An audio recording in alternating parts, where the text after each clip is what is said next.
So let's explore the fabulous colour scheme that we have in this hallway. The architecture of the hallway is so typical of many Victorian and Edwardian properties we have in the UK. It's jam-packed full of character. So you've got beautiful high Taurus skirtings, you've got doors that have lovely integral panelling, and the newel post at the end of the staircase has got lots of detail to it. It's just absolutely gorgeous. And in this instance, the actual wood is all finished in a traditional old Victorian sort of pine. And we decided to reinforce the architectural detailing and the period of the property by using a very traditional style tile. And the tile we've used is the London range, and it's London Westminster, sorry, and we've decided to use it with a border as well as the field tile, which is a pattern tile. Let's have a little look at the tile in more detail. So here it is. It's great. It's made of porcelain, really hard wearing, very easy to install, simple to cut, and very easy to maintain. Literally hoover it now and again, get the mop and bucket out maybe once a week if needed, and just give it a quick wash over with a tiny little bit of detergent and a lot of hot water. It's as simple as that. Now, when we look at the aesthetic detail of this particular tile, 4 individual tiles of 20 by 20 create a repeating pattern. And you can either lay it like this, or at central to the hall, or you can actually use this as the centre, which I think I'm right in saying is what I've actually done in the visual. There you go, look, that is the detailing if you decided to centralise it that way. It's really lovely. It's got a wonderful mustard tone to it, which is really great from a point of view of bringing a little bit of sunshine into a space. Yet also you've got the neutral tones. You've got this lovely warm taupey grey. It's got a little bit of a mushroom tone in there, which is fabulous in that it's lovely and warm and very current. And you've also got the other shades of off-white and a much paler taupe in there.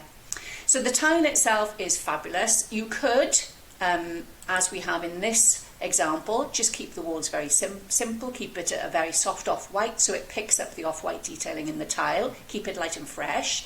But also, in a period property like this, you could go full on and make the actual walls a really, really deep and atmospheric tone. That would also look fantastic. So it's very much up to you as to how you want your hallway to feel when people come to the front door. Dark and moody and dramatic, or light and airy and quite spacious. So the things about a hallway like this, the questions that we get asked regularly when we're helping people design hallways where they are using borders, is that sometimes a space is a little bit too narrow for a border. If you can imagine here, if the actual main floor area was tiled just in this pattern tile, and there was no border, so the pattern went from skirting to skirting, this hall would actually look a little bit wider, because at the moment the border is eating into the width. So from your eye's perspective, the actual eye is going from here to here flowing rather than from skirting to skirting. So it does tend to narrow it down a tiny little bit, but we've got enough room in this hallway to get away with it.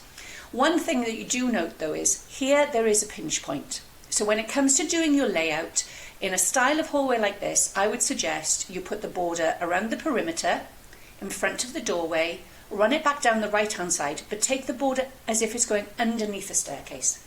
And then if your staircase is open, continue the border from that corner up to the end. If it's built in, obviously you wouldn't be able to do that. You would start your border coming back along there at the back of the hall, as if it's gone in and underneath and run down, and as if you've actually put the staircase in after the tiling has been done.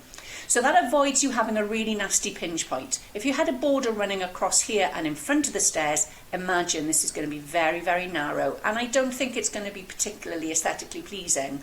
So this makes sure that it looks as spacious as possible, even though you are using a border.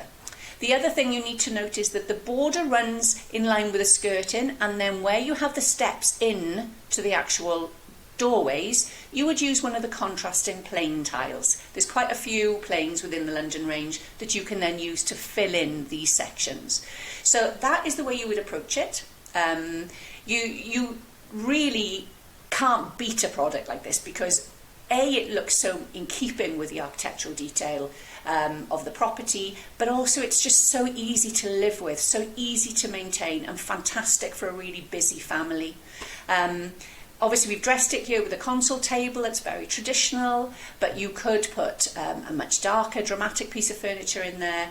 It's the sort of hallway, I think we all have a little bit of sort of a British traditional home feel about it, and by approaching it in this way and being cautious of little details like that, you can really make the most of the space.